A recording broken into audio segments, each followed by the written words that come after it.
Due to Pokemon's Scarlet and Violet 151's major popularity, it's bringing in a new wave of Pokemon card collectors. More specifically, a lot of the fresh meat were Pokemon card collectors when they were kids, but then eventually grew out of the hobby. If you are that fresh meat, I mean the returning trainers, I'd like to say, welcome! It's so good to see you again, and I know the community is so excited to have the fresh meat.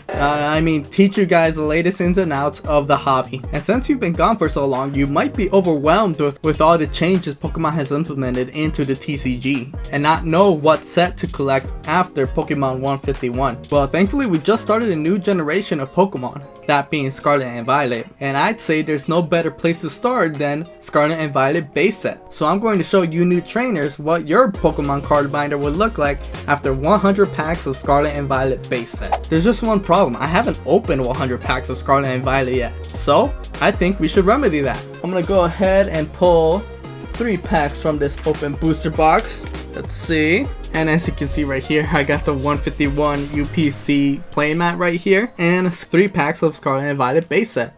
Let's start off with the Koraidon. Let's see what we can get. And right now, the current top set cards you can pull from there are going to be Miriam? Don't know exactly how to pronounce that. And then Gardevoir EX Special Illustration Rare, Miraidon Special Illustration Rare, and then there's the Nest Ball Hyper Rare. Now, we didn't pull anything for that first pack. When this set first released, Miraidon and Koraidon were pretty much the exact same value in terms of the special illustration rares, but then it just over time the Koraidon has been very unpopular with collectors for some reason, which I don't understand, because Koraidon is actually my favorite legendary of the two rather than Miraidon. Alright, down to the last pack of Scarlet and Violet base set. Let's hope I can actually pull something for you guys so I can kind of go over about the Pokemon's newest rarity level system and teach you guys a thing or two. Alright, let's go! We did get hit.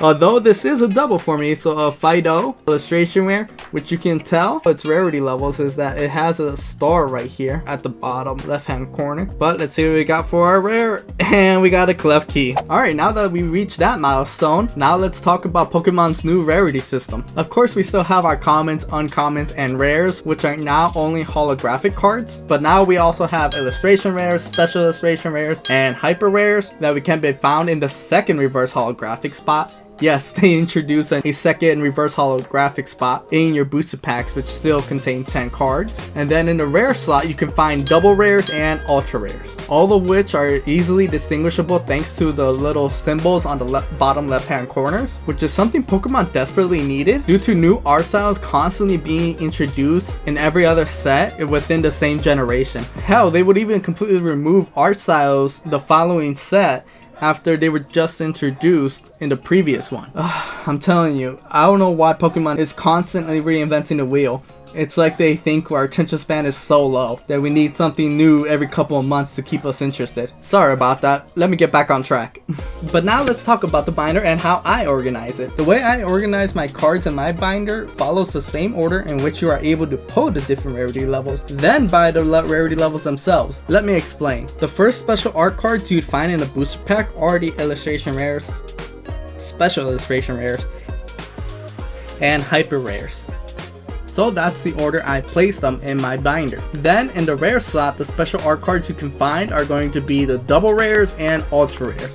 Again, I just follow that order when placing them in my binder. Along with the new rarity levels, Pokemon also improved the pull rates. Now you can expect a hit every third pack, but that's just an average, that's not a guarantee. Learn to enjoy the chase, not the money in Pokemon cards. After 100 packs, I've gotten about 33 hits out of those, and surprisingly enough, I've only pulled doubles a handful of times. I would say max 5 times. So I've had a pretty enjoyable experience opening up base set Scarlet and Violet. And I found that with the different rarity levels, if you gave each rarity level about 2 pages worth, you can pretty much guarantee that you're going to future-proof your binder, so you won't have to reorganize all the sets just to make new cards fit into it. So here, first page, I have illustration rares, and then on the back I have some more illustration rares with Drowsy, I'm pretty sure being the first illustration rare that I ever pulled.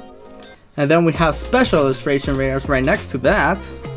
We got Spite Ops over here on the next page. And then on this page is where I'm gonna place the hyper rares. I believe there are 9 hyper rares in Scarlet and Violet base set, so they all should fit in this one page. And leaving this page completely empty so that I have room to grow this section of the Scarlet and Violet base set. And then EXs right over here, which are double rares. And then we have ultra rares, which essentially are the full arts. Professor Sada looking so fine. And then on the back over here, I have some more full arts or ultra rares. One thing that I also like to do is cut out the pack arts for the particular set to help keep the binder organized. It's just a quick visualizer to help you know, like, oh, okay, so base set ends right here, and then Paldea Evolve, which is the second Scarlet and Violet set, and it starts right here. Now, most binders do have 20 pages inside them, which in theory you should be able to fit 4 sets within the same binder, and most binders do have 9 to 12 card slots per side. So again, in theory, you should be able to fit 360 to 480 cards per book. And at that point, if you are actually filling up that binder, whoo, you are one dedicated trainer. One other thing that I like to do with my binders is match the main color scheme or their main themes of the generation. So for example, for Scarlet and Violet, I picked a red binder to match that Scarlet aspect of the generation. And then once this binder fills out with the 4 sets, I'm planning to get a purple or violet binder for the next 4 sets of Scarlet and Violet. And also, I did manage to pull a couple of high-end cards for this set, which I actually keep in this hard case, which I mainly reserve for cards that are $20 or above. I also place them in these Ultra Pro protective cases, but I've actually managed to pull not one Miraidon EX special illustration rare, but 2 special illustration rares of the Miraidon, and then 1 of the Gardevoir EX. I was very excited when I managed to pull these. And I believe I got the Gardevoir and Miraidon EX in my very first opening of Scarlet and Violet base set. So I mean, that was just pure luck right there. Alright, and if you ask me, you don't need to open 100 packs of Scarlet and Violet base set.